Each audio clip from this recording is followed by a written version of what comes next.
Hello everyone, hope you doing well. Welcome back to my channel. आज का video Hindi में होने वाला है और आज हम बात कर रहे हैं डे 1 मार्च डेली लीड कोड चैलेंज की। मैं एक बार जस्ट आपको बता देता हूँ हमने फरवरी में क्या-क्या देखा। फरवरी वाला मैं बोलूँगा कि स्लाइटली डिफिकल्ट लेवल में था। उसमें से बहुत सारी चीज़ें थी, मतलब अब ईज़ी क्वेश्चन देखो ना उसमें कम थे, मीडियम लेवल क्वेश्चन ज़्यादा थे और ऑब्वियसली हार्ड भी कम थे, right? So on whole I will say it was slightly on the harder side, but again हमें काफ़ी कुछ सीखने को मिला और जो डेप्थ थी, आई मीन टू से लाइक एक टॉपिक पे उन्होंने 5 टू 6 क्वेश्चन दिए, उसके बाद टॉपिक चेंज कर रहे थे बिकॉज़ ऑफ व्हिच आपको एक प्रॉपर टाइम मिल रहा था टॉपिक को मतलब स्टार्ट से लेकर मतलब 5-6 डेज़ तक कंटीन्यूअसली सीखने के लिए। सो आई विल से हाँ, ये बहुत अच्छा टाइम था। फरवरी में भी आप बहुत अच्छे क्वेश्चन्स आए थे। तो मेरा आपसे रिक्वेस्ट रहेगा, आप अगर आपने नहीं देखे, डेफ़िनिटली एक बार जाके देखें और अगेन बिग कांग्रेचुलेशंस जिन्होंने कंसिस्टेंटली ओके, मैं ये नहीं कहूँगा कि मतलब सारे सॉल्व किए, पर आपने हर दिन जो भी आया उससे सीखने की कोशिश की, जितना भी हो सके आपने सीखने की कोशिश की और क्वेश्चन अगर ईज़ी था आपने उसे ऑप्टिमाइज़ करने की कोशिश की, ठीक है? और अगेन सेम थिंग, अभी आज पहला दिन होने वाला है मार्च का, आपके पास एक पूरा महीना है, आज उसका फर्स्ट डे है। अगेन आज एक ईज़ी क्वेश्चन से इन्होंने स्टार्ट किया है, तो मेरा आपसे रिक्वेस्ट रहेगा कि इस मंथ को भी आप ऐसे चैलेंज लो, इसको बिल्कुल भी बीच में नहीं छोड़ना है। आपको हर चीज़ सीखनी है, ईज़ी क्वेश्चन है तो उसको 100% आपको मतलब ऐसा सॉल्यूशन देना है जो कि 100% अदर सॉल्यूशंस को बीट करता हो। मीडियम लेवल क्वेश्चन है तो उसका टॉपिक को सीखो, जैसे कि आप मतलब जो डे 20th का क्वेश्चन था ना, यानी यस्टरडे जो क्वेश्चन आया था फरवरी का, that was on a very hard side, ठीक है? उसमें बहुत सारे टॉपिक्स लगे हुए थे, जैसे कि एलसीएस लगा था, आपको वो चीज़ आनी चाहिए, only then you can solve that question. तो इस केस में मैं बोलूँगा अगर आप सॉल्व नहीं कर पाते हो कोई बात नहीं, पर उसका जो मतलब जो ट्राई कर रहे हैं आपको बताने का, एटलीस्ट आप उसे समझने की कोशिश करो, ठीक है? मे बी टेक 1 और 2 डेज़ मोर, बट समझने की कोशिश करो कि वहाँ पे क्या हो रहा है, ठीक है? That should be your aim. आपका एम ये नहीं होना चाहिए कि यार मुझे कहीं से भी कॉपी करके कुछ भी पेस्ट करके सॉल्व करना है।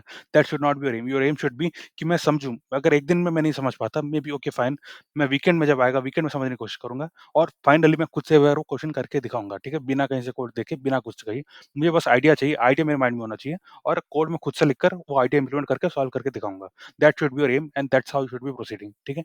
हम इसी के साथ ये मार्च का मंथ शुरू करते हैं और आज है पहला क्वेश्चन मार्च का। जल्द से देख लेते हैं क्वेश्चन क्या है। क्वेश्चन यार बहुत ही सिंपल होने वाला है आज का, ठीक है? इसमें ज़्यादा कुछ नहीं करना, बट अगेन ये उतना भी ईज़ी नहीं है जितना मतलब ह लोग एक्सपेक्ट करते हैं। इसमें थोड़ा-सा मतलब ट्रिक है, आपको टाइम लग जाएगा तो ये देख लेते हैं क्या है, ठीक है? जल्द से शुरू करते हैं। ये उतना ईज़ी नहीं है, मैं आपको बता देता हूँ कि जो कि आप एक्सपेक्ट कर सकते हो। देखो, ये आपको एक सिंपल अरे दिया गया है, इस अरे के बारे में समझ लेते हैं पहले। सबसे पहली चीज़ है कि ये कह रहे हैं कि अरे में जो नंबर्स होंगे, हर एक नंबर 0 से लेकर 1000 तक होगा, यानी कि इसमें नेगेटिव नंबर्स नहीं होंगे, ठीक है? दूसरी चीज़ जो है उसका जो लेंथ होगा इनपुट का, वो अप टू 2000 होगा। मे बी इस रीज़न की वजह से इसको एक ईज़ी क्वेश्चन बोला गया है, क्योंकि 2000 जो है बहुत ही छोटा नंबर है। आप इवन ऑफ आंसर अप्रोच से भी करोगे तो भी ये क्वेश्चन सॉल्व हो जाएगा बिकॉज़ कंस्ट्रेंट ही इतने छोटे हैं, ठीक है? अब क्वेश्चन क्या है? देखो, सबसे पहली चीज़ ये एक ऑपरेशन की बात करें, ऑपरेशन जो आपको लगाना है वो लगाना है आपको हर एलिमेंट में starting from index 0 till the second last element, ठीक है? अब ये बात क्लियरली समझ लो, इंडेक्स 0 से लेकर सेकंड लास्ट एलिमेंट तक आपको एक ऑपरेशन लगाना है। अब जल्द से समझ लेते हैं ऑपरेशन क्या है, ठीक है? वो ऑपरेशन ये है कि अगर कोई भी ith element is equal to i plus 1th element, ठीक है? आपको ये ऑपरेशन कहाँ तक लगाना है? इंडेक्स 0 से लेकर सेकंड लास्ट एलिमेंट तक, ठीक है? सेकंड लास्ट एलिमेंट का इंडेक्स क्या होगा? n-2 होगा, ठीक है? यानी कि इंडेक्स 0 से इंडेक्स n-2 तक आपको ये ऑपरेशन लगाना है। क्या ऑपरेशन है? अगर ith element is equal to i plus 1th element, ठीक है? यानी कि जो ith एलिमेंट है वो उसके नेक्स्ट वाले एलिमेंट से इक्वल है, तो हमें क्या करना है? इस वाले यानी कि ith एलिमेंट को हमें 2 से मल्टीप्लाई कर देना है और जो i प्लस 1th एलिमेंट है उसको हमें 0 बना देना है, ठीक है? आई विल अगेन रिपीट, अगर ith element is equal to i plus 1th element, आपको 2 चीज़ें करनी है। पहली जो चीज़ है कि आपको ith एलिमेंट को 2 से मल्टीप्लाई कर देना है और i प्लस 1th एलिमेंट को आपको 0 बना देना है, ठीक है? ये 2 चीज़ आपको करनी है। अगर ये चीज़ नहीं है, मान के चलो अगर इक्वली नहीं हो रहा, इन दैट केस आपको क्या करना है? आपको फिर कुछ भी नहीं करना है, ठीक है? आपको सिंपली नेक्स्ट एलिमेंट में जाना है, ठीक है? यहाँ पे सेम वो क्लियरली बोल रहे हैं कि आपको स्किप कर देना है और आपको नेक्स्ट एलिमेंट पे चले जाना है, ठीक है? As simple as that. आपको ये सारे ऑपरेशन करने के बाद, जैसे कि आप 0 से n-2 तक करोगे ये ऑपरेशंस, उसके बाद आपको क्या करना है ना, जैसे कि मान के चलो आपका फाइनल रिजल्ट ये आ जाता है, तो आपको इसमें से जो भी ज़ीरोस आ रहे हैं, ठीक है? उन सारे ज़ीरोस को आपको राइट में शिफ्ट कर देना है। जैसे कि इसमें देखो, इसमें ये 1 ज़ीरो आ गया, ठीक है? इसमें ये 2 ज़ीरोस आ गए। इन सारे ज़ीरोस को आपको लेना है और राइट में शिफ्ट कर देना है, ठीक है? ताकि जो नॉन ज़ीरो नंबर्स है, जैसे कि 1 हो गया, 2 हो गया और ये वाला 1 हो गया, ये सब एक साथ आ जाएँ लेफ्ट में, ठीक है? आप देख सकते हो। रिमेंबर, इनका ऑर्डर सेम रहेगा, बट जस्ट इनका मतलब आपको शिफ्ट कर देना है, ठीक है? जो नॉन ज़ीरो एलिमेंट्स है उनका ऑर्डर सेम रहने वाला है। जैसे कि आप यहाँ पे देख रहे हो 1 टू 1 सेम ही इसी ऑर्डर में आए थे। आप कह सकते हो सेम सीक्वेंस में आए थे यहाँ पे, ठीक है? और जो भी ज़ीरोज़ थे वो लास्ट में चले गए, ठीक है? आपको ये 2 चीज़ें करनी है। पहली चीज़ क्या है? आपको ऑपरेशंस लगाना है, ठीक है? इस ऑपरेशंस को लगाने के बाद अगर ये सैटिस्फाई हो रहा है तो आपको ये चीज़ें करनी है। अगर सैटिस्फाई नहीं हो रहा तो आपको सिंपली दूसरे एलिमेंट में चले जाना है, यानी दूसरे इटरेशन में चले जाना है, ठीक है? अब ये सारे ऑपरेशन लगाने के बाद आपको इस चीज़ का भी ध्यान रखना है कि जो भी ज़ीरोज़ आ रहे हैं वो राइट में चले जाएँ, ठीक है? अब फाइनली आपको जो रिजल्टेंट आंसर है वो देना है। इसको हम 2 तरीके से सॉल्व करके देखेंगे और जो मेरा सेकंड सॉल्यूशन होगा, मैं आपको प्राउडली दिखाना चाहता हूँ, वो 100% टेस्ट केस को बीट करने वाला है, ठीक है? हम सेकंड में आएँगे, उससे पहले हम फर्स्ट वाला भी देखेंगे, क्योंकि रिमेंबर ईज़ी क्वेश्चन में हमेशा आपको ये चीज़ समझनी है, अगर ये क्वेश्चन आपको फेस टू फेस इंटरव्यू में मिल जाता है, देखो यार मैं चीज़ हर बार कहता हूँ, पर लोग फिर भी मिस कर देते हैं, ठीक है? प्लीज़ समझ लो एक बार, अगर क्वेश्चन आपको ईज़ी मिलता है एक इंटरव्यू में, then you should be more afraid because easy question यार आपके जो कॉम्पिटिटर्स होंगे ना, मतलब जो आपके साथ इंटरव्यू दे रहे होंगे, जो आपके साथ फाइट कर रहे होंगे एक पोज़ीशन के लिए, वो भी सॉल्व कर देंगे, ठीक है? तो आपको कुछ ऐसा करना है ताकि आप स्टैंड आउट करो, यानी आपका सॉल्यूशन ऐसा होना चाहिए, आपका जो इम्पैक्ट होना चाहिए इंटरव्यू में ऐसा होना चाहिए कि आपको सिलेक्ट होना ही है, ठीक है? आपको करना ही पड़े उन्हें सिलेक्ट, उनको आपको कलर सिलेक्ट करना ही पड़े। मैं आपको दिखाऊँगा कैसे करना है, जैसे मैं हमेशा कहता हूँ, जब भी सॉल्यूशन ईज़ी हो, आप सबसे पहली चीज़ मल्टीपल अप्रोचेस दिखाने के लिए आप रेडी रहो, आपको माइंड में होना चाहिए कि मैं ऐसे भी कर सकता हूँ, ऐसे भी कर सकता हूँ। आपको 2 अप्रोच दिखाने ही है एटलीस्ट। दूसरी चीज़, जो आपका सेकंड अप्रोच हो गया, हम जहाँ जो भी आपका लास्ट अप्रोच आप दिखाओगे, उसमें आपको 100% बाकी सैलेंट को बीट करना ही है। अगर आपने ये कर दिया, then take it in return from me, आपका इम्पैक्ट बनेगा, आपको लेके जाएँगे ही जाएँगे नेक्स्ट राउंड में, ठीक है? वो आपको रिजेक्ट नहीं कर सकते, ऐसा लाने के बाद तो आपको रिजेक्ट नहीं ही कर सकते, ठीक है? As simple as that. उसके साइड में भी आपको मतलब हर सॉल्यूशन का आपको हर चीज़ एक्सप्लेन करना है। सॉल्यूशन को कोड करने से स्टार्ट करने से पहले आपको चीज़ें एक्सप्लेन करके दिखानी होनी है व्हाइट बोर्ड में। आपको स्पेस एंड टाइम ऑब्वियसली भी डिस्कस करना, ये सब चीज़ भी होनी चाहिए, ठीक है? वो सब चीज़ ऑब्वियसली होनी चाहिए। उसके अलावा आपको ये भी करना है, अगर आप चाहते हो कि आपका जो मतलब प्लेस है वो सीमेंटेड रहे, वो मतलब कन्फर्म रहे आपका सिलेक्शन, तो आपको ये चीज़ करनी है, ठीक है? अगेन जल्द से मैं शुरू कर देता हूँ आज का सॉल्यूशन। आई होप आपको क्वेश्चन क्लियर हो गया होगा। हम एग्जांपल 1 में एक बार जाके देख लेते हैं। देखो, एग्जांपल 1 में चीज़ें बहुत ही क्लियर है। ये हो गया अपना, देखो यहाँ से हमें स्टार्ट करना है। पहले 1 कंपेयर विद 2 होगा, ठीक है? पहले इन 2 एलिमेंट्स को कंपेयर करेंगे, ये दोनों सेम नहीं है। उस पर हम क्या करेंगे, सिंपली जंप करेंगे नेक्स्ट एलिमेंट में, ठीक है? अब इन दोनों को हम कंपेयर करेंगे, ये सेम हो रहे हैं। इस केस में हमें क्या करना है, जो पहला एलिमेंट है उसको 4 कर देना है, जो सेकंड एलिमेंट है वो 0 हो जाएगा, ठीक है? ये करने के बाद ये कुछ ऐसा दिखने वाला है, आप देख सकते हो यहाँ पे, ठीक है? तो हमें क्या करना है, अब हम 0 में आ जाएँगे। 0 को हम कंपेयर करेंगे विद 1, अगेन ये सेम नहीं होने वाले, तो हमें छोड़ देंगे, ठीक है? फिर हम इन दोनों को कंपेयर करेंगे। इन दोनों में से दोनों सेम हो रहे हैं, तो हमें क्या करना है, इसको 2 से मल्टीप्लाई कर देना है और इसको 0 से मल्टीप्लाई करना है, ठीक है? ये after that it will look like this, ठीक है? ये ऐसा दिखने वाला है। एट लास्ट आपके 2 ज़ीरोस आ जाते हैं। रिमेंबर, आपके जब भी 2 ज़ीरोस आते हैं ना, ये आप पे चाहे आप ऑपरेशन लगाओ या ना लगाओ, क्योंकि लगाने के बाद भी ये सेम रहने वाले हैं, ठीक है? अगर आप 0 को 2 से मल्टीप्लाई करोगे तो भी 0 रहेगा, और ऑब्वियसली 0 के बाद वाला एलिमेंट भी आप इसको 0, ये पहले से आपको फिर से 0 बनाने से भी कोई फ़ायदा नहीं है। तो जब डबल 0 आते हैं, आपको या तो ऑपरेशन आप मत लगाओ, वो बेटर तरीका होगा, या फिर आप अगर अलग से कोड नहीं करना चाहते तो भी आप जाने दे सकते हो, ठीक है? तो ये एक चीज़ है। आप इस सब करने के बाद आप देखोगे ये आपका फाइनल आंसर हो जाएगा, ठीक है? इसमें आप देखोगे इसमें मल्टीपल ज़ीरोस आ रहे हैं। आपको सारे ज़ीरोस को राइट साइड में शिफ्ट कर देना है एक साथ, और जो भी नॉन ज़ीरो एलिमेंट्स थे, उनको सेम सीक्वेंस के साथ आपको लेफ्ट साइड में ले आना है, ठीक है? ये आपका फाइनल आंसर होगा, आपको इसे रिटर्न करना है। तो जल्द से शुरू करते हैं, हम कैसे करेंगे? देखो, एक तरीका ये है कि आप इनपुट के साथ छेड़छाड़ मत करो, आप एक नया लिस्ट बनाओ, उस लिस्ट में हम इस तरीके से एलिमेंट्स डालेंगे कि अपने आप ये ऑर्डर इंश्योर हो जाए कि सारे नॉन ज़ीरो एलिमेंट्स अपने आप लेफ्ट में आ जाएँ, उसके बाद हम जो भी ज़ीरोस चाहिए हमें, वो लास्ट में ऐड कर देंगे, ठीक है? ये पहला अप्रोच होगा अपना, देख लेते हैं कैसे करना है, ठीक है? सबसे पहली चीज़ मैं ज़ूम इन कर लेता हूँ, फिर आपको जल्द से दिखाता हूँ। हम आंसर का एक लिस्ट क्रिएट कर रहे हैं, फिर मैं i इक्वल टू 0 से स्टार्ट कर रहा हूँ, ठीक है? ये देखो, ये कंडीशन बहुत इंपॉर्टेंट है। i is going to from 0 to n minus 2। कहने का मतलब है कि हम जो लास्ट एलिमेंट है, हम उसको इस लूप में प्रोसेस नहीं कर रहे हैं, देख रहे हो ना? ये जो लास्ट एलिमेंट आ रहा है इस लूप में, ठीक है? मतलब इस अरे में, ये इस लूप के थ्रू प्रोसेस नहीं होगा, ठीक है? ये पॉइंट आपके माइंड में क्लियरली होनी चाहिए, क्योंकि जैसे ही लूप खत्म होता है, ठीक है? जैसे ही लूप खत्म होगा, आपको जो लास्ट एलिमेंट है उसको प्रोसेस करना पड़ेगा, क्योंकि वो इस वाले व्हाइल लूप में प्रोसेस नहीं हुआ होगा। तो ये पॉइंट आप अपने माइंड में क्लियरली सेट कर देना कि मैं जो व्हाइल लूप लिख रहा हूँ उसमें लास्ट एलिमेंट प्रोसेस नहीं होगा, उसे मुझे लूप से निकलते ही प्रोसेस करना रहेगा, ठीक है? आप भूल मत जाना, वरना आपको मतलब ऑब्वियसली कोड आपका सही है, पर फिर भी आपका आंसर गलत आएगा, ठीक है? क्योंकि आपने लास्ट एलिमेंट को प्रोसेस नहीं किया है, और अगर वो नॉन ज़ीरो एलिमेंट है तो डेफिनिटली आपका कोड फेल होगा, ठीक है? जल्द से अब देख लेते हैं हमें क्या करना है। This loop will go from 0 to n minus 2, ठीक है? जल्द से देख लेते हैं।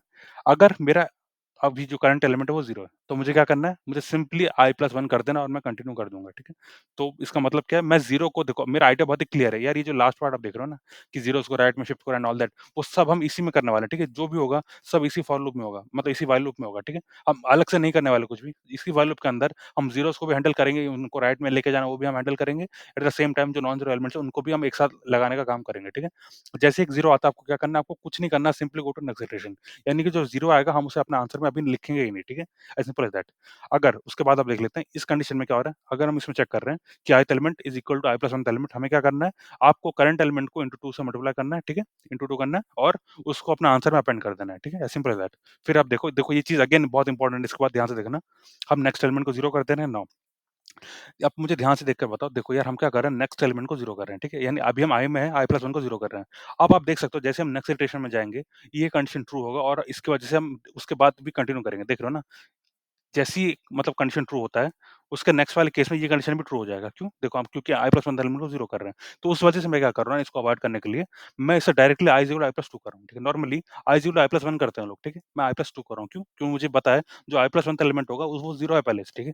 0 को ऑब्वियसली हम लिखने नहीं वाले हैं, तो यानी इसमें जाके कोई फ़ायदा नहीं मुझे, तो मैं सीधे से i+2 कर रहा हूँ। ये एक ऑप्टिमाइज़ेशन है जो कि आप मतलब कह सकते हो ऑप्टिमाइज़ेशन है, क्योंकि हम एक इटरेशन इसमें सेव कर रहे हैं, हम वेस्ट नहीं कर रहे हैं उसे, क्योंकि अगेन वो इसमें जाता है यहाँ पे देखो यार आप नहीं लिखते ना ये, अगर इसे i+2 की जगह अगर आप i+1 भी लिखते, तो भी आपका कोड वर्क करता, क्योंकि वो यहाँ पे आते ही इस ये हैंडल कर लेता वाला पार्ट, ठीक है? बट अगेन ये एक वेस्टेज है, आप चाहो तो इसे अवॉइड कर सकते हो, राइट? तो मैंने इसे अवॉइड किया है, मैंने इसे डायरेक्ट i+2 किया, क्योंकि मुझे नहीं चाहिए कि मैं आई मतलब जो भी एलिमेंट 0 है, ठीक है? नम सवाल जब भी 0 मैं उसमें जाना ही नहीं चाहता, ठीक है? As simple as that. तो इसलिए मैंने i+2 किया, राइट?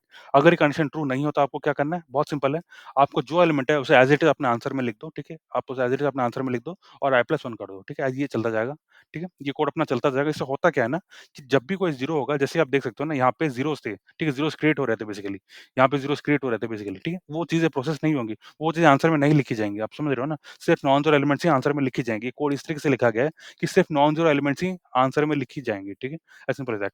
फिर मैं जैसे ही इस व्हाइल लूप से निकलता हूँ, जो पहली चीज़ मुझे करनी वो है कि देखो मैंने लास्ट एलिमेंट यानी जो n-1th इंडेक्स है उसको प्रोसेस नहीं किया है अभी, ठीक है? तो मैं सबसे पहले उसे प्रोसेस करूँगा। अगर वो 0 है, तो भी कोई परवाह नहीं, अगर नॉन ज़ीरो है, तो भी कोई परवाह नहीं, क्योंकि देखो उसका नेक्स्ट कोई एलिमेंट है नहीं, समझ रहे हो ना आप?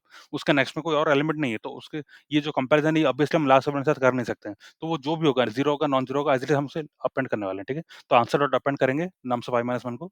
उसके बाद देखो ट्रिक आती है यहाँ पे, जो आप ये देख रहे हो ना, जो लास्ट ज़ीरोज़ आ रहे हैं, इसमें हम क्या करें, उनसे डायरेक्टली ऐड कर देंगे, देख रहे हो ना? जब तक length of answer is not equal to n, हमें क्या करना है, सिंपली कीप अपेंडिंग ज़ीरोज़, ठीक है? ये हमने क्यों किया देखो, हमें पता है जो भी नॉन ज़ीरो एलिमेंट्स था, वो इस व्हाइल लूप के थ्रू अपने आप आ चुका होगा, ठीक है? और जो लास्ट एलिमेंट है वो ऑब्वियसली अपने आप आ चुका होगा। तो जो बचे होंगे वो ज़ीरोज़ के लिए बचे होंगे। तो जब तक अपना आंसर का length is not equal to n, हमें उसमें ज़ीरो अपेंड करते जाना है, एट लास्ट हम आंसर को रिटर्न कर रहे हैं, ठीक है? तो ये अपना कोड था, मैं आपको रन करके भी दिखा देता हूँ। ये यार देखो कोड सही है, बट इसमें ओनली थिंग इज़ कि इसको ऑप्टिमाइज़ किया जा सकता है फर्दर। कैसे देखो? सबसे पहली चीज़, इस कोड का आप टाइम कॉम्प्लेक्सिटी देखोगे तो ये ऑफ एन होने वाला है, क्योंकि हम हर एलिमेंट में एक बार जा रहे हैं, ठीक है? पहली चीज़। दूसरी चीज़ ये है कि इसका जो स्पेस कॉम्प्लेक्सिटी होगा वो भी ऑफ एन होगा, क्योंकि हम एक अलग से अरे क्रिएट कर रहे हैं जिसका लेंथ भी ऑफ एन होने वाला है, ठीक है? तो ये एक डिसएडवांटेज है। हम क्या कर सकते थे ना, हम जो इनपुट है इसी में चेंजेस कर सकते थे। तो इस अगर हम ऐसा करते हैं तो हमें ये आंसर अलग से क्रिएट नहीं करना पड़ता, ठीक है? ये एक चीज़ है जो कि हम कर सकते हैं अभी, ठीक है? वो मैं आपको नेक्स्ट सेशन में करके दिखाऊँगा। उस वजह से ये जो सॉल्यूशन है 100% ऐसे इसको बीट नहीं कर रहा है अभी के लिए।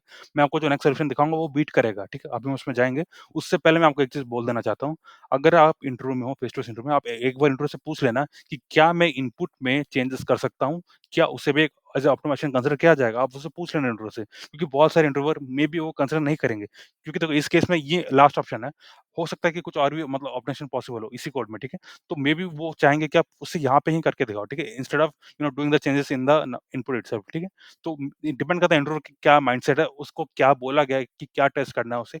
मे बी उसको इन डेप्थ पता होगा इस क्वेश्चन का, तो वो चाहता है आपको कि कुछ आप और ऑप्टिमाइज़ेशन करके दिखाओ instead of going for the input, ठीक है? तो आप उसके हिसाब से आपको करना रहेगा। अगेन सिर्फ लास्ट ऑप्शन में ही आपको जो इनपुट है उसमें से चेंजेस करने होते हैं, ठीक है? हम हमेशा ये बात याद रखना, इस केस में कुछ और पॉसिबल नहीं है, इसलिए हम मतलब आंसर को अलग से क्रिएट किए बिना हम डायरेक्ट इनपुट में अभी चेंज करने वाले हैं, ठीक है? ये करने से पहले आपको इंटरव्यू को हमेशा पूछना रहेगा, ठीक है? अब शुरू करते हैं अपना सेकंड वाला सॉल्यूशन। आप देख सकते हो 100% इसको बीट कर रहा है। चल से मैं आपको दिखा देता हूँ कि हम क्या-क्या कर रहे हैं। देखो, इस केस में आप देख सकते हो हमने कोई अलग सा आंसर क्रिएट नहीं किया है, क्योंकि हम जो चेंजेस करेंगे वो इसी में करेंगे, ठीक है? उसके लिए हमें क्या चाहिए होगा, उसके लिए हमें एक एडिशनल पॉइंटर चाहिए रहेगा। पॉइंटर का मतलब क्या है? देखो ये मुझे बताएगा, देखो नॉर्मली क्या होगा ना, अभी अब मैं आपको जैसे कोड में दिखाऊँगा आप ये चीज़ समझ पाओगे, बट ये आप समझ लो, सिर्फ़ जो भी हम एलिमेंट लिखेंगे ना, वो हमेशा इस पॉइंटर के थ्रू लिखेंगे, ठीक है? मैं आपको दिखा देता हूँ कैसे काम करेगा। देखो, हम सेम फॉर लूप लगा रहे हैं, पहले व्हाइल लूप था, ये फॉर लूप है अभी। 0 से n-2 तक जाएगा ये, ठीक है? 0 से n-2 तक जाएगा। जैसे ही ये एलिमेंट हमें 0 मिला, हम क्या करेंगे? कंटिन्यू करेंगे, यानी उसके साथ छेड़छाड़ नहीं करेंगे। रिमेंबर, इस कोड में एक चीज़ है जो आपको अभी समझ में नहीं आएगा, वो चीज़ क्या है? देखो, अब अगर आप बाकी कोई भी आप कोड देख लो, इसमें क्या हो रहा है ना, इसमें हर बार करने के बाद हम पॉइंटर को +1 कर रहे हैं, ठीक है? ये इफ एल्स जो भी हो, ठीक है? इन दोनों इफ एल्स के बाद हम हमेशा पॉइंटर को +1 कर रहे हैं। लेकिन अगर ये इफ कंडीशन ट्रू होता है, तब ये वाला कोड कंटिन्यू हो जाएगा, दैट मीन्स ये वाला कोड एग्ज़ीक्यूट नहीं होगा। यानी कहने का मतलब है कि अगर एक नमसा 0 होता है, in that case only I will get incremented but pointer will not get incremented. अब फिर से एक बात समझ लो, अगर अपना करंट एलिमेंट 0 है, यानी कि नम 0 है, then I will get incremented but pointer will not get incremented. कहने का मतलब है कि देखो, ये वाला पोज़ीशन यानी कि जहाँ 0 था ना, ये अभी भी उसमें है, ठीक है? तो यानी जैसे ही हम इस वाले कोड में जाएँगे, मान के चलिए कोड ट्रू हो जाता है, तो क्या होगा? यानी कि नम_ऑफ़ y इक्वल टू नम_ऑफ़ y प्लस 1 हो जाता है, तो क्या होगा? तब हम क्या करेंगे, नम_ऑफ़ y को 2 से मल्टीप्लाई करके नम_ऑफ़ पॉइंटर में लिखेंगे। देखो, ये डिफरेंस आ रहा है। पॉइंटर कहाँ होगा? पॉइंटर अगर ये वाला कोड इससे पहले आया होगा, that means pointer will be pointing to a location where there is 0, okay? जहाँ पे 0 होंगे ना, वहाँ पे अपना पॉइंटर होगा। देख सकते हो ना आप इस वाले पार्ट में, यहाँ पे जहाँ पे 0 आए होंगे ना, पॉइंटर अपना यहाँ रुक गया होगा, पर अपना जो i है, वो यहाँ पे मूव हो गया होगा, ठीक है? तो उस वजह से हम ये इंश्योर करने की कोशिश कर रहे हैं कि कोई भी 0 बीच में ना छूटे, ठीक है? ये अपना आइडिया है यहाँ पे, ठीक है? तो जैसे ही केस ट्रू होगा हम क्या करेंगे, नम्स ऑफ पॉइंटर में हम जाके क्या लिखेंगे, नम्स ऑफ i इंटू 2 उसमें यहाँ पे लिख देंगे या फिर रिप्लेस कर देंगे, जैसे आप बोल सकते हो। और नम्स ऑफ i प्लस 1 को हम 0 कर रहे हैं, ठीक है? As simple as that. फिर नम्स ऑफ i प्लस 1 को 0 किया तो क्या होगा, ऑब्वियसली नेक्स्ट वाले इटरेशन में ये वाला कोड का एग्जीक्यूट होगा और पॉइंटर वहीं पे रह जाएगा और आपका आई मूव हो जाएगा, ठीक है? अब मान के चलो ये वाला इफ कंडीशन ट्रू नहीं है तो क्या होगा? जो भी आपका नम्स ऑफ आई है एज़ इट इज़ उसको कहाँ लिखना है? नम्स ऑफ पॉइंटर में लिखना है और इन दोनों ही केस में आपको क्या करना है? आपको पॉइंटर को एक इंक्रीमेंट करना है क्योंकि आपने पॉइंटर वाले पोज़ीशन पे ऑलरेडी लिख दिया है, तब इसलिए आपको पॉइंटर को इंक्रीमेंट करना है नेक्स्ट इटरेशन में जाने से पहले, ठीक है? ओनली फॉर दिस केस आपका पॉइंटर इंक्रीमेंट नहीं होगा, रिमेंबर दैट पार्ट। ये वाला कोड जो मैं हाइलाइट कर रहा हूँ, ये एग्जीक्यूट नहीं होगा अगर ये वाला कंडीशन ट्रू हो जाता है तो, ठीक है? As simple as that. और एक चीज़ जो कि आपको हमेशा याद रखना वो है कि आपने लास्ट एलिमेंट को प्रोसेस नहीं किया है। ये 0 से n-2 तक जाएगा। तो जो n-1th एलिमेंट है, वो इस फॉर लूप में प्रोसेस नहीं हुआ है। तो आप जैसे इस फॉर लूप से बाहर आते हो, आपको क्या करना है, सबसे पहले उसे प्रोसेस करना है, ठीक है? यानी nums of pointer is equal to nums of i minus 1, ठीक है? और उसके बाद ऑब्वियसली आपको फिर से पॉइंटर प्लस 1 कर देना है और एट लास्ट जैसे कि हमने लास्ट सॉल्यूशन में किया था, हम क्या करेंगे, जब तक पॉइंटर लेस देन है हमें क्या करना है, nums of pointer is equal to 0 और पॉइंटर प्लस 1, ठीक है? यानी pointer is equal to pointer plus 1, ठीक है? ये क्यों करना है? ये इंश्योर इसलिए ये हम इसलिए कर रहे हैं कि जो लास्ट के जो वैल्यूज़ हैं, ठीक है? उनमें 0 रिप्लेस होता चले जाए क्योंकि देख रहे हो ना जो लास्ट के ज़ीरोज़ आ रहे हैं, ये इस वाले कोड के थ्रू आएँगे, ठीक है? As simple as that. उनमें जो भी वैल्यू होगी उसको रिप्लेस कर दिया जाएगा 0 से और यप, जब तक अपना जो पॉइंटर है वो n तक नहीं आ जाता, ठीक है? एट लास्ट हम नम्स को रिटर्न कर देंगे, आप देख रहे हो नम्स वही चीज़ है जो हमें इनपुट में मिली थी। हमने उसमें चेंजेस की, ठीक है? थ्रू दिस कोड ये इस कोड के थ्रू हमने उसमें चेंजेस की और इस कोड के थ्रू भी एट लास्ट हम ज़ीरोज़ को लिख देंगे लास्ट में, जितने भी एलिमेंट्स बच गए उनमें ज़ीरोज़ लिख देंगे और वहाँ पे हम रिटर्न कर रहे हैं नम्स, ठीक है? इस कोड को मैं आपको रन करके दिखाऊँगा पहले, ठीक है? दूसरी चीज़ ये है कि आप इसका स्पेस ऑन टाइम कॉम्प्लेक्सिटी देखोगे तो देखो अब हम हर लोकेशन में एक बार जा रहे हैं because of which it's of an solution in terms of time complexity और स्पेस की आप बात करोगे हमने सिर्फ 2 वेरिएबल्स यूज़ किए उसके अलावा हमने कुछ भी यूज़ नहीं किया है because of which it is a constant solution यानी कि इर्रेस्पेक्टिव ऑफ आपका लेंथ क्या है यानी आपका नंबर ऑफ एलिमेंट्स क्या है ना उसमें इर्रेस्पेक्टिव ऑफ दैट आपका जो स्पेस लगेगा हर कोड में वो कांस्टेंट होने वाला है, ठीक है? उस वजह से हम बोल सकते हैं ये जो स्पेस कॉम्प्लेक्सिटी ऑफ कांस्टेंट है यानी ऑफ 1 है because it is not dependent on the length of the input, ठीक है? एज़ सिंपल एज़ दैट और आप देख ही सकते हो ये 100% सॉल्यूशंस को बीट कर रहा है एंड यप ये ओ ऑफ कांस्टेंट स्पेस और ओ ऑफ एन टाइम सॉल्यूशन है। तो मैंने आपको 2 कोड्स दिखाए, दोनों ही कोड्स आपको देखो यार मैं चीज़ फिर से बोलना चाहूँगा, मैं हमेशा ईज़ी क्वेश्चन में एक पॉइंट को स्ट्रेस करता हूँ, यार मैंने खुद से अपनी आँखों से देखा है, ईज़ी क्वेश्चन आया होगा, पर यार बहुत से लोग सिलेक्ट नहीं होते हैं। उन्होंने बोला होता है कि यार मैंने तो सॉल्व किया था, पर मुझे सिलेक्ट नहीं किया। रीज़न यही होता है कि यार देखो ईज़ी क्वेश्चन हर कोई सॉल्व कर सकता है। आपको एक ऐसे तरीके से करना है जो कि एक मार्क छोड़े इंटरव्यूअर में, ठीक है? आपको उनके मतलब या उनके गुड बुक्स में आना है आपको। कैसे वो होगा? अगर आप उन्हें दिखा पाओ कि आप यार एक ऐसा कोड लिख सकते हो। सबसे पहली चीज़ आपको मल्टीपल आंसर्स आपको लिखने की एबिलिटी होनी चाहिए। एक आंसर से काम नहीं चलेगा, आपको ज़्यादा टाइम मिलता है, आपको मल्टीपल सेशन लिखना है। सेकंड चीज़ इज़ आपको ट्राई करना है कि आप ऐसे कोड तक आओ जो कि यार एट लीस्ट मत कह सकते हो ना अबव 96 से 97% सॉल्यूशंस को बीट करता हो और अगर 100 मिल जाए तो आपको क्या ही करना है। ये अब इंश्योर करेगा कि आपको नेक्स्ट राउंड में वो लेके जाएँगे ही जाएँगे और ऑब्वियसली रिमेंबर मान के चलो 3 या 4 राउंड होंगे, उनमें से एक में भी अगर आपने ये किया तो रिमेंबर इसका एक रिमार्क आ जाता है, ठीक है? वो जब आपकी केस शीट ओपन कर रहा होता है ना, उसमें रिमार्क आ जाता है कि इस वाले राउंड में इस पर्सन ने ऐसा कोड लिखा था जो कि 100% सॉल्यूशन को बीट कर रहा था। कोई भी और ये एक ऐसा कोड नहीं लिख पाया था। तो वो एक रह जाता है, जब फाइनल सिलेक्शन हो रहा होता है ना, ये चीज़ें मैटर करती हैं यार। Take it return in return from me, ये चीज़ें मैटर करती हैं। अगर आपने नहीं देखा इंटरव्यू कैसे होते हैं, आप पूछ सकते हो अपने सीनियर्स के साथ, ये होता है, ठीक है? वो हर राउंड का आपका रिमार्क्स होता है। उन रिमार्क्स में लिखा जाता है कि आपका बेस्ट फ्रेंड क्या थी, आपको क्यों नेक्स्ट राउंड में ले रहे हैं, वो चीज़ लिखी जाती है रिमार्क में, ठीक है? तो ये चीज़ें मैटर करती हैं कि आपने ऐसा कोड लिखा जो 100% सॉल्यूशन को बीट कर रहा था, तो मैटर करेगा, ठीक है? अब आप मुझसे पूछोगे कि इंटरव्यू में ये चीज़ हम सॉल्यूशन कैसे करें? देखो, बहुत सारी कंपनीज़ में ऐसा होता है ना कि वो आपको एक डायरेक्टली एक पासवर्ड दे देंगे, यानी यूज़र आईडी पासवर्ड देंगे लीड कोड का। आपको ओपन करना है इन इनकॉग्निटो मोड, वो अकाउंट नेम और अकाउंट जो भी पासवर्ड डालना है, एक नया अकाउंट ओपन हो जाएगा, ठीक है? फिर आपको क्वेश्चन का लिंक देंगे, आपको जाना है वहाँ पे सबमिट करना है, ठीक है? तो ये चीज़ें मैटर करती हैं, ठीक है? आप ऐसा मत सोचिए हाँ, बहुत सी कंपनी ऐसी भी हैं जो आपको एमएस वर्ड जो होता है ना, उसमें आपको कोड लिखने को बोलेंगी।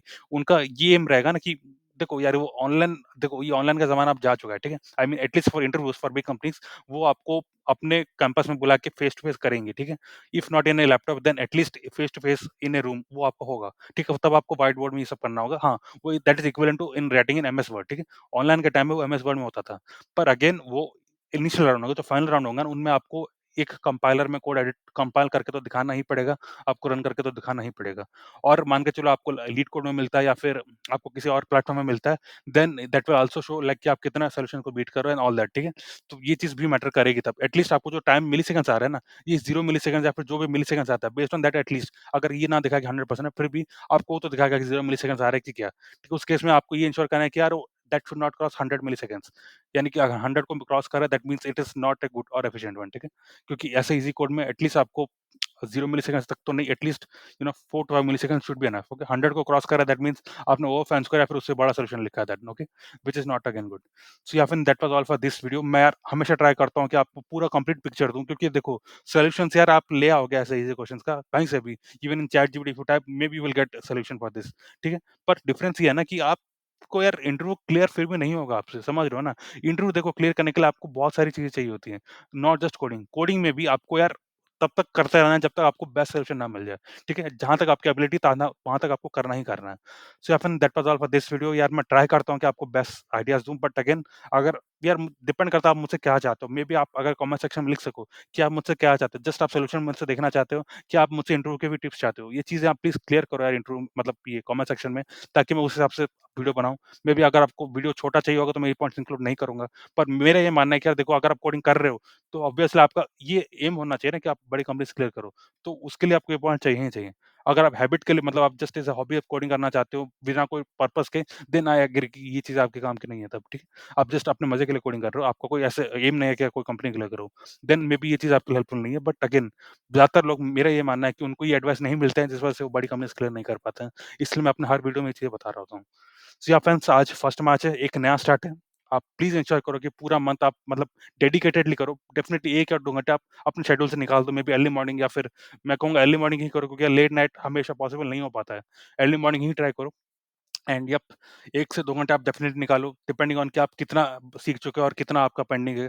आप 1 से 2 घंटे निकालो, जो भी क्वेश्चन आए, उसके टॉपिक को अच्छे से समझो, ठीक है? इस पूरे टॉपिक को समझो, यहाँ पे क्या हो रहा है, आपका सॉल्यूशन समझो, जो मतलब सिमिलर क्वेश्चन्स हैं, उनमें जाके देखो एंड ऑल दैट, ठीक है? मैं आपसे ये रिक्वेस्ट करूँगा कि इन सब चीज़ों का आप करो। आप डिस्कशन सेक्शन में जाके देखो, बाकियों के सॉल्यूशन जाके देखो। ये चीज़ें आपको देखनी रहेंगी, आपको हमेशा कुछ नया सीखना रहेगा। इट्स नॉट जस्ट कि आप सॉल्व कर सकते हो कि नहीं, आपको बाकियों के भी देखने हैं कि वो कैसा कर रहे हैं, वो कुछ नया सीख रहे हैं, वो कुछ नया कर रहे हैं क्या, ठीक है? एक और चीज़ हमेशा याद रखना यार, मैं आज आपको जावा का सॉल्यूशन नहीं दिखा रहा हूँ, बट अगेन ऐसा ईज़ी क्वेश्चन हो तो आपको एटलीस्ट 2 लैंग्वेजेस में कोड करना आना चाहिए क्योंकि हो सकता है इंटरव्यूअर आपको बोल दे कि यार नहीं मुझे जावा में भी देखना है। मुझे चाहिए कि मुझे जावा में तुम्हारे स्किल्स देखने हैं। क्या तुम जावा में भी कोड करके दिखा सकते हो? तो आपको पाइथन काम कर रहा होगा, स्टिल दे विल से कि नहीं मुझे जावा में भी देखना है।